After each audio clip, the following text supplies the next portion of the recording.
ابھی مجھے مولانا کہہ رہے تھے کہ ہمارے ہاں ایک مسئلہ ہے، کچھ نوجوان آتے ہیں اور وہ آ کر پوچھتے ہیں مولانا آپ کے عقیدے میں یہ مسئلہ ہے، ہم نے انٹرنیٹ پر کسی کو سنا ہے، وہ ایک انجینئر صاحب ہے، وہ یوں فرما رہے تھے۔ میں بہت حیران ہوتا ہوں ایسے بندوں پر جو آ کر کسی عالم دین کو کہے جی انجینئر صاحب یوں کہہ رہے تھے۔ اچھا جب ہم یہ بات کریں تو لوگ کہتے ہیں مولویوں کی میراث ہے علم، کوئی اور نہیں پڑھ سکتا۔ بھئی پڑھ سکتا ہے، کس نے کہا نہیں پڑھ سکتا؟ ایک انجینئر صاحب ہوں، ساتھ مفتی بھی ہوں، بالکل ٹھیک ہے، انجینئر صاحب ہوں، محدث شیخ الحدیث ہوں، بالکل۔ مجھ سے ایک شخص نے کہا کہ مولانا آپ لوگ بڑے غلط راستے پر ہیں۔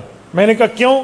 کہتے تم کہتے ہو مسجد نبوی میں امام اعظم ابو حنیفہ رحمہ اللہ کا نام لکھا ہے، ہمیں انجینئر صاحب نے بتایا وہاں پر 12 اماموں کے نام بھی لکھے ہیں، تو تم 12 اماموں کی بات ساتھ کیوں نہیں کرتے؟ ان کے مذہب کو کیوں نہیں مانتے؟ صرف امام ابو حنیفہ کی بات کرتے ہیں۔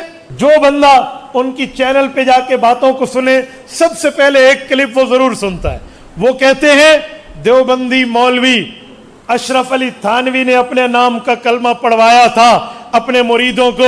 اگر دیوبندی سچے ہیں تو اپنے پیر مولانا اشرف علی تھانوی کا رد کریں کہ اس نے اپنے نام کا کلمہ پڑھوایا، لا الہ الا اللہ اشرف علی رسول اللہ، استغفر اللہ، الیاذ باللہ، انا للہ و انا الیہ راجعون۔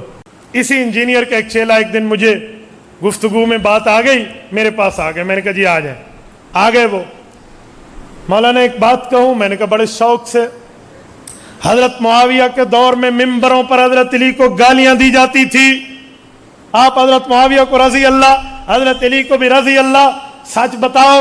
جب میں نے اس طرح کے کلپس اس انجینئر کے خلاف بنانے اور بات کرنے اور یوں چیلنج سے گفتگو کرنا شروع کی تو مجھ سے انہوں نے رابطہ کیا، بندے درمیان میں ڈال کے، کہ مفتی صاحب آپ تو بہت ٹھیک بات کرتے تھے، آپ تو بہت اچھی باتیں سناتے تھے، آپ کو کیا ہو گیا؟ اس طرح کے پوائنٹس پکڑ کے، اس طرح کی باتیں نکال کے پھر اعتراضات شیخ الاسلام مفتی تقی عثمانی دامت برکاتہم پہ۔ کیا کہ مفتی تقی عثمانی نے یہ بات کی تھی، فلاں جگہ بات کی ہے، اگر یہ یوں ہوا تو انہیں کہو جی آؤ مجھ سے بات کرو۔ میں نے کہا جی ہم بیٹھے ہیں، ہم 24 گھنٹے آپ کے لیے حاضر خدمت ہیں، کوئی مرمت کروانی ہو تو ہم سے رابطہ کیجیے۔ اچھا پتہ ہے میں نے چیلنج کسے کرنا ہے کسے نہیں کرنا؟ جس کا فن ہے اس سے بات نہیں کریں گے، جس کا فن نہیں ہے کسی اور نو گال کرنی۔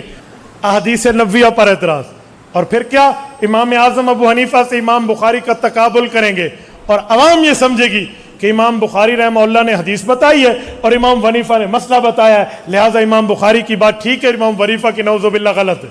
لیکن تجھے انجینئر صاحب نے خراب کر دیا۔ بھائی اینٹ ٹیڑھی لگی یا سیدھی، جہلم جا اور انجینئر سے پوچھ لے مسئلہ کیسا، یہ علماء سے پوچھ لے۔ لیکن مجھے یہ تو بتاؤ آپ کے اس انجینئر صاحب نے کسی عالم دین سے پڑھا ہے؟ اولا، ثانیہ، ثالثہ، رابعہ، خمسہ، سادسہ، سابعہ، ثامنہ، تخصص فی الفقہ، تخصص فی الافتاء، تخصص فی الحدیث، تخصص فی التفسیر، تخصص فی یہ جو پورے کے پورے تخصصات ہیں کس سے کیا؟ انجینئرنگ سیکھنے کے لیے آپ کو انجینئرنگ کالج میں داخلہ لینا پڑتا ہے، میڈیکل سیکھنے کے لیے بیالوجی میں ٹاپ کر کے میڈیکل کوالیفائڈ سے آپ کو پڑھنا پڑتا ہے، پھر آپ ڈاکٹر بنتے ہیں۔ ایسے پی ایچ ڈی نہیں ہوتی، ایسے ایم فل نہیں ہوتی، ایسے اسپیشلائزیشن نہیں ہو جاتی۔ تو علم دین پڑھنے کے لیے علماء کے پاس آنے میں کون سا سانپ سونگ گیا ہے؟ اور میں بڑے وثوق سے کہتا ہوں جتنے انجینئر کے یہ بلائنڈ فالوورز ہیں، میں انہیں کہہ رہا ہوں آپ ذرا ہمارا چینل بھی سنیں، آپ یوٹیوب پر مفتی عبدالواحد قریشی لکھے، ہمارے بھی ویورز دیکھ لیں اور ہماری بھی باتیں سن لیں اور ہمارے دلائل بھی دیکھ لیں۔ ذرا ہم سے آپ انجینئر صاحب کی ملاقات طے فرما لیں، یقین مانیں ہمیں دیوبند کا بیٹا نہ کہنا، اگر ہم نے رات کو سورج نے دکھایا تو پھر کہنا، پھر کہیں گے جی بات نہیں کرتے، جی بات نہیں کرتے۔ مجھے انہوں نے کہا لکھ کر بات کریں، میں نے کہا لکھ کر کیا بات کریں؟ آپ یوٹیوب پر جو چاہے صحابہ کرام اہل بیت عظام کے خلاف باتیں کرتے جاؤ۔ آپ سنیں ایک حدیث پاک، کہتے ہیں مستدرک میں حدیث پاک ہے، اما عائشہ رضی اللہ عنہ اور حضرت علی کی بات تھی، اللہ کے رسول نے حضرت علی کو فرمایا علی ایک وقت تمہاری اما عائشہ سے لڑائی ہوگی، تو حضرت علی نے کہا یا رسول اللہ میں پھر ظالم ہوں گا؟ کہا تو ظالم نہیں ہوگا، عائشہ ظالمہ ہوگی۔ انا للہ و انا۔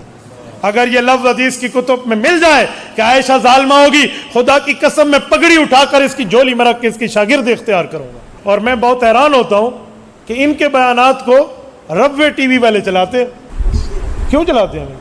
کوئی وجہ تو ہے بھائی، ان کی باتوں کو وہ کیوں چلا رہے ہیں؟ تو تھوڑا معاملہ دیکھیں اس لیے جتنے فالوورز ان کے بیٹھے ہیں نا، اگر کوئی بلائنڈ فالوور بیٹھے ہیں ان کو اپنی آنکھیں لائیں، بینا بنے اور ذرا دیکھیں، اہل حق کو بھی سنیں اور پھر جا کر آپ بات دیکھیں کہ بات ہے کیا، تاکہ معاملہ کھل کے آپ کے سامنے آئے۔